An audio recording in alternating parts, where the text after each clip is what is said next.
And I'm on. Hi, everyone. Welcome to Coffee with Kelly. I am Kelly Chevalier, and I am your Retire by 40 strategist. Hey, what's up there, darling? Thank you for joining this morning. Who else did I see? Did I see Robin? What's up there, Raider guy? I know I saw, Felicia's here. Hey, Robin. What's up, Andy? I love that you guys are here every morning, 7:30, without fail. It just shows that you are serious about your business and taking it to the next level. Good morning, Felicia. Good morning, Raider guy. And I love that you guys are here. And my son and I were just talking about how we were talking about late night hosts and how they have to be funny, how they have to be funny like every single night. Can you imagine doing something well every single day? That takes a lot of work and energy. And when I thought about it, I was like, you know what? There is nothing that we do well every single day, day in and day out, and not feel like we're really putting in some work, right? So even like with this broadcast, it's tough to get up every morning at 7:30 and try to give you guys the very best that I have to give you. But I do it, and I'm so excited that you guys are seeing that you're coming in here and getting this information and being selfish about it, like asking questions and getting what you need out of this, because it's your time. This is your time. So, I was just thinking about that in all of our businesses. Think about how many people can do what you do every single day and do it the way you do it. It's just not happening. It ain't out there. People don't do it like that, right? So congratulations to all of you for getting out there and doing what you do well every single day. That's serious business. So what I'm doing on my scopes is showing up for you guys so that we can help move your business forward. I'm excited that you get up and share this as a college course. So Dylan is so funny because he was like, Kelly, I need to take notes. This is like I'm taking I need 3 credits for your Periscope because this is like a college course. And in a lot of ways it is, because I'm giving you stuff that you need to think about. It's not just information for information's sake. It's stuff that you're going to have to think about, take out into the real world, and then develop it for your business or for your career, right? So good morning, Scope Scribe. Okay, so look here. Let's just jump right into this. So today we're talking about, are you the only one still using an elevator pitch? How many people? So do we get credits? Absolutely, you get credits, Andy. 3 credits for each scope. So how many of you, good morning, Coach Lila, are still using an elevator pitch? I'd like to know. Give me a 1 if you're still using an elevator pitch. Give me a 2 if you're not. I just want to take a quick poll and see how many people are still using an elevator pitch. 2, Scope Scribe says no, but you have to give hearts. Yeah, I think he's like, 1.5, Robin, so you're kind of in between. Andy's like, nope, I'm not using elevator pitches anymore. Cool. So for those of you just joining me, thank you again. I am Kelly Chevalier, and I am your Retire by 40 strategist. I'm here to help you guys retire early so that you only have to make one decision when you get up in the morning, and that is, how do I want to play today? Dylan is still using the elevator pitch. I give bats. Oh, it's Halloween. Gotcha. Cool. So I'm only going to take about a half hour of your time. It could go over. I don't know. I don't really stick to this rule, but I figure I got to give you something to help you stay in there. So here's our quote for the day. If you want to have a quote for the day and be highlighted, you need to email it to me at Keli@KeliChevalier.com. You'll see the email up here in a few minutes. So if I had only one good idea, I'd worry about sharing it with others. So what I mean by that is a lot of people are afraid to share their ideas. They're afraid to talk about it. And they're like, I don't know, I've got this great idea, but if I tell somebody, then they might steal my idea. Well, if you only have one good idea, that's all you got in life, then I say, yeah, you better hold on to it, girl or guy. You better hold on to it. But if you are the type of person who is a creative, not a critic, you can generate ideas all day. And you are the only one who can bring you to the idea. So who cares if somebody, quote unquote, steals it? They're just copies. Go ahead, get your ideas out there. Don't be afraid to share your ideas. That's the moral of that story. So if you are watching all of these scopes and you're like, oh my God, this really is a college course. I can't absorb it all because I'm having to drive to work every morning. Then email me, Keli@KeliChevalier.com. I will be glad to give you a free 15-minute consultation so we can get started on getting deeper into all of this stuff. All right, today's agenda. What's an elevator pitch? What's better than a pitch? So who's going to care about my pitch? And, there's some people out there that just need a formula. Copies are only as good as the master copy. I know that's right, darling. I don't mind if people copy me. It's very flattering. I like that. So today's scope is for the people in the planting phase of their business. If you are completely unfamiliar with what I'm talking about, you're going to need to go to catch.me/Keli G Chevalier, and you will have to find the scope where I'm talking about your business season and figure out where you are in this chart and in your business. We're all in one of these phases. And today I'm focusing on the people in the planting phase. Those folks who have high skills, high experience, but still trying to make more money. All right, this is how we do it. So here's the old formula. This is the elevator pitch, right? This is it right here. So, oh wait, let me ask you this question right here. I'm going to say kill the pitch. First of all, who just absolutely loves giving an elevator pitch? Like, who's out there that's just like, man, I live for the elevator pitch. I can't wait till I'm in the elevator so I can give my pitches, itches. Okay. Who is like that? Anybody? Is anybody out there like, I just love giving my elevator pitch. It makes me so happy.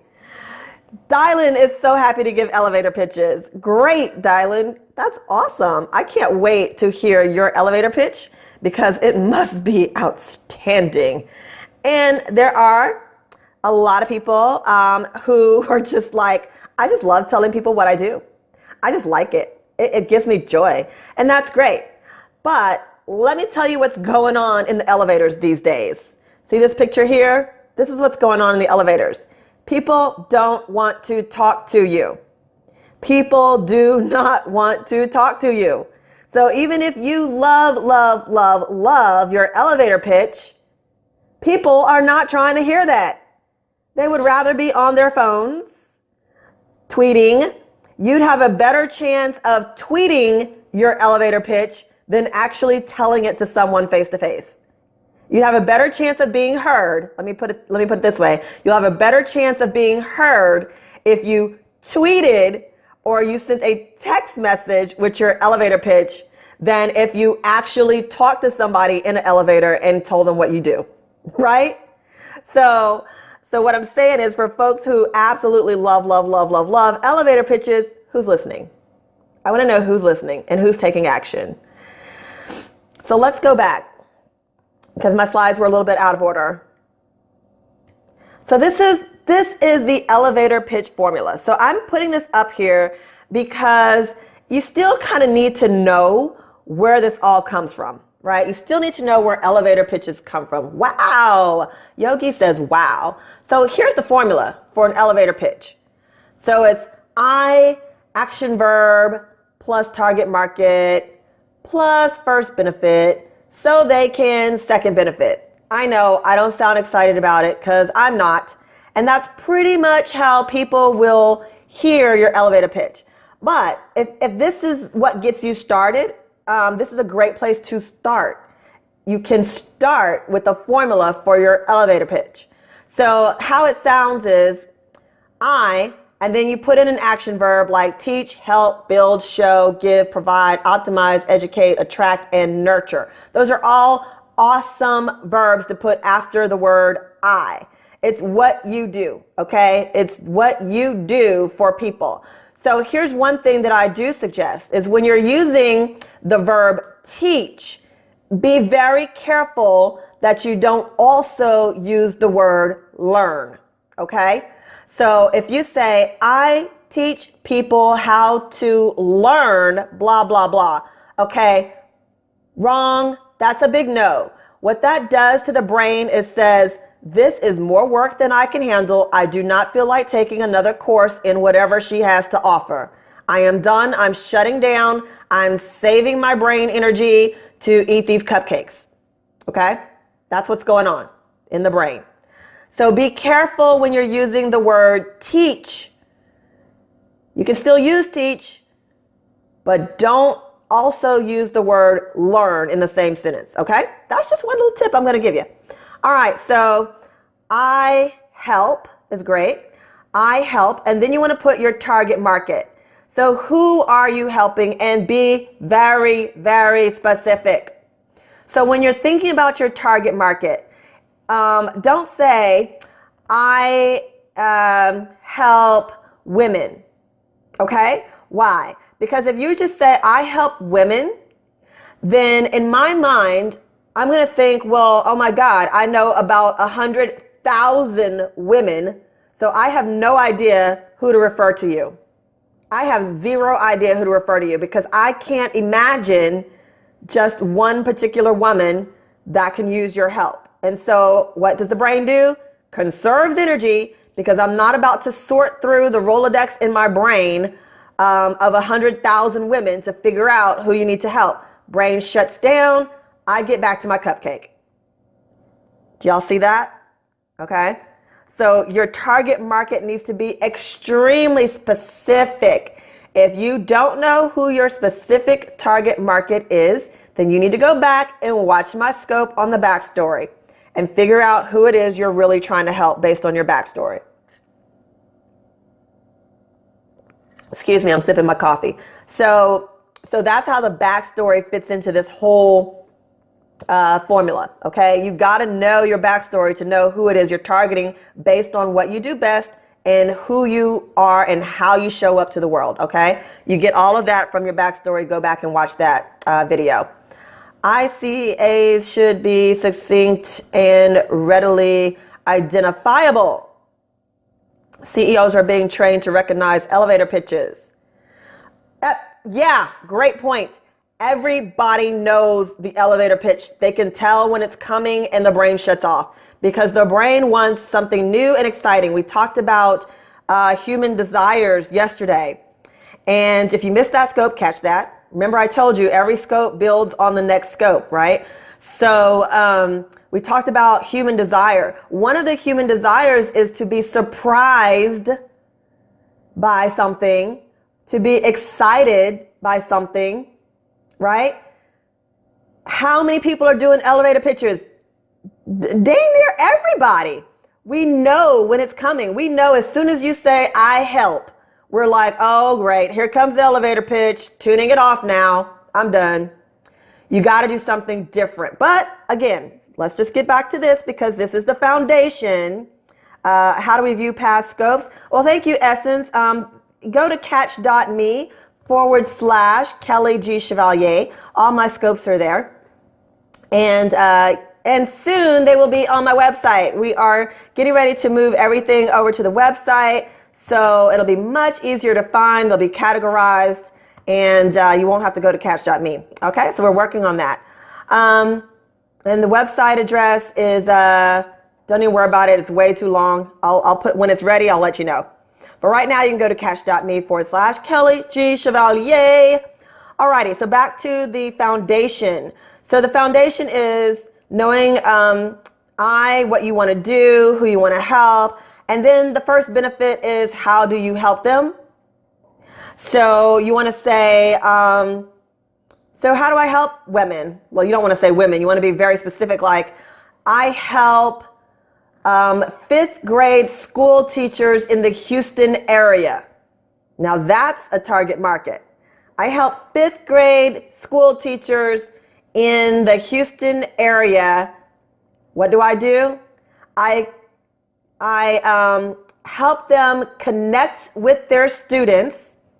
And then the next benefit, so they can get higher scores on the state exams. Okay, see that? I gave a first benefit, I help you connect, but what it's really about is I'm going to help you get higher scores because I know that's what you're really concerned with when you're a fifth grade teacher. You're really concerned with getting those high scores because that means bonuses for you. That means all sorts of things that help you further your career, right? So I'm showing that I'm really in tune with my target market. I know what they need, right? So go back to those human desires. If you're not clear on what your target market needs, you need to fit that need into one of those human desires, okay? So that is the foundation of the pitch, the elevator pitch. That's how you put it all together. So here's an example. I educate new clients how to optimize their investments with strategic tools so they can increase their net worth and financial security. Great pitch. Who fell asleep while I was saying that? Anybody? Who fell asleep before I could even finish that sentence? Who was like, let me see what's going on this other scope real quick. Who fell asleep before I could even finish reading that? Exactly. Exactly. Right? The only reason you need to know snooze, optimize. Look at those words. Optimize, increase net worth, snooze, financial security, snooze. That's not how people think. People, when they meet you, they don't want to hear words like optimize, net worth, financial security. No. They want to know how you can make me feel good about me right now. That's the truth. That's what people want to know. Okay, that's what keeps them interested. That's what keeps it fresh. So people will fall asleep on your elevator pitch if that's what you're using. But you need to know the foundation of this because it helps you organize the way you should really be talking about your business. Okay, so let's move into that. All right, so here we are we're going to kill the elevator pitch because this is what people are doing. They're not listening to you. They're on their phones. They don't care. So now, what do you do instead of an elevator pitch? Well, I'm so glad you asked because today we have conversations. This is what you do. Customized targeted audience. Yes. So this is what you do instead of the elevator pitch. You have a conversation. Doesn't a conversation sound a whole lot easier than trying to memorize your elevator pitch? Morning, Tommy. I mean, really, does it? Coach Lila, what do you think? What do you think? Does the sound of let's have a conversation feel better? Does it feel more natural than saying, I've got to memorize my elevator pitch? Wanda says, yeah, it's more authentic. Coach Lila says, yes. Scope Scribe says, yes, and it's fresh and dynamic. Absolutely. Absolutely. It is fresh. No one memorizes their conversations because they haven't happened yet, right? So wouldn't you assume that if you want to connect with someone and build a relationship with someone, that you would have a conversation because it's natural, it's unexpected? Yes, then your passion comes out in what it is you do. Absolutely, Coach Lila. Yes, because when you're having a conversation about something you love, your body language follows. Look closely at this picture. Look at her hands. See that? That's what happens when you're having a real, genuine, authentic conversation about what you do. Your body language responds to that, and it is real. And then people will also respond to that. Notice this guy's head. See that head tilt? Look at his head tilt. See that? That means they're actually listening. What? You mean they're actually going to listen to what I do best? Yes. The tone of your voice is everything. If you are trying to just memorize a canned, like that word, Tommy, if you're just trying to memorize a canned pitch, this right here, that body language does not happen. You miss an opportunity to connect. Engagement, absolutely, engagement. You miss that opportunity. And look, who the heck wants to have a conversation with somebody who's only going to give you 30 seconds of their time? What? If I just want 30 seconds of someone's time, I'll freaking buy a commercial during the Super Bowl, right? I also like to share my story and my why. Absolutely, that comes from your backstory. People will connect with your story and your why. You cannot squeeze a story and a why in an elevator pitch. You can't do it. And thereby you miss the opportunity to connect. You miss the opportunity to show your passion and to receive the message from other people. Look at that. I need to learn to do that. Don't worry. I am certainly going to show you. I am certainly going to show you, Malia. And also, congratulations to Malia for doing her very first speaking engagement. Totally awesome. She spoke about something she was passionate about, and I just want everybody to follow her. Malia, throw up some emojis so people can see you and congratulate you on doing your first scope and also doing your first speaking engagement, all within like a week. Like, she's knocking it out. So throw it up with some emojis so everybody can congratulate you and follow you. All right, so we're talking about today's conversation. Okay, so that's why this is so important. There she is right there. It's your career. So that's why this is so important, to have a conversation with people. This is what builds a relationship, okay? Elevator pitches are for people who don't really care about what you're saying in the first place, which is why you're going to try to squeeze everything you know into 30 seconds. You're not going to care, they're not going to care, and you're going to move on with your life, and so will they. They'll never remember you. Conversations are for people who actually want to build a business and a personal brand around something that they're passionate about. Okay? That's what a conversation is for. All right. Who cares? Who cares? Let's look at this. The person who cares the most wins. I think I'm going to say that again later in another slide. But let's talk about who cares. We're going to take a page out of the dating playbook. Because when you are building your business and your brand and you're networking and sharing your story and all that good stuff, it's really the same as dating. It's just like courting someone. So you court someone to build a relationship with them, right? Whether it's a personal relationship or a professional one, the rules still apply because the brain works the same. The brain is a binary switch. It is either on or off. It doesn't really think about so much of, what is the subtext.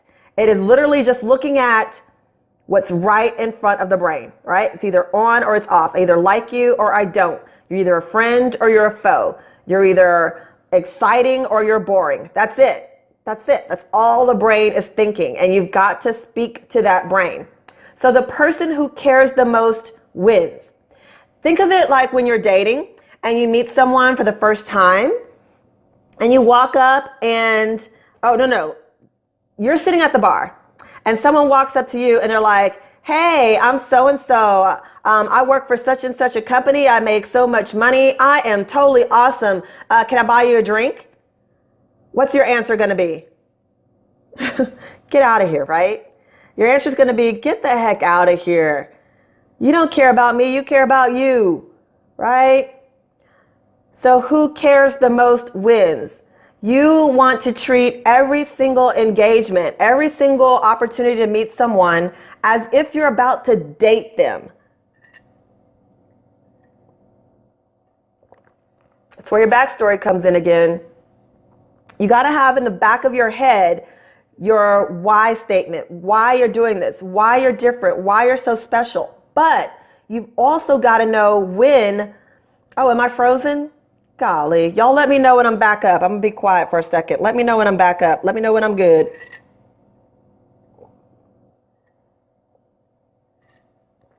Am I good yet? Keeps freezing. Keeps freezing. Well, okay, look. This is what happens. If Periscope should crash, then you will come right back into the scope, okay? So it keeps freezing and there's really not much I can do about it. I've tried everything. But if it crashes, I'm going to finish my scope. I'll just give it the same title with a part 2. So just come right back in and catch the rest of it. Because this is good stuff, guys. So who cares, right? So whoever cares the most wins. And you're taking that element from a dating handbook. You'll treat every relationship as if you are trying to date that person, right? You're trying to court them. So think of it like that. So what do you do when you're trying to court someone? Well, you'll make some of these statements. Like I said, who cares the most wins. So when you first meet someone and you really want to get to know them, and you're not just going to shove something down their throat. Oh God, is it frozen? I don't know what to do. Well, hopefully the replay will be better and you guys can catch the replay. But so you'll say something like this. So you're new here? And somebody will be like, oh yeah, so I am new here. Oh great. So what do you do for a living? And then they'll probably answer you what they do. Oh, so you must really care about people. So you're going to keep the conversation going by just using the so you statement. You just keep it going. Oh, so you must really care about people. And they'll say, well, yes, I do. I really care about children. And they'll start talking about themselves. And they'll be talking about their why statement. That's why your backstory is very important. They'll talk about why they're so passionate about what they do. And your job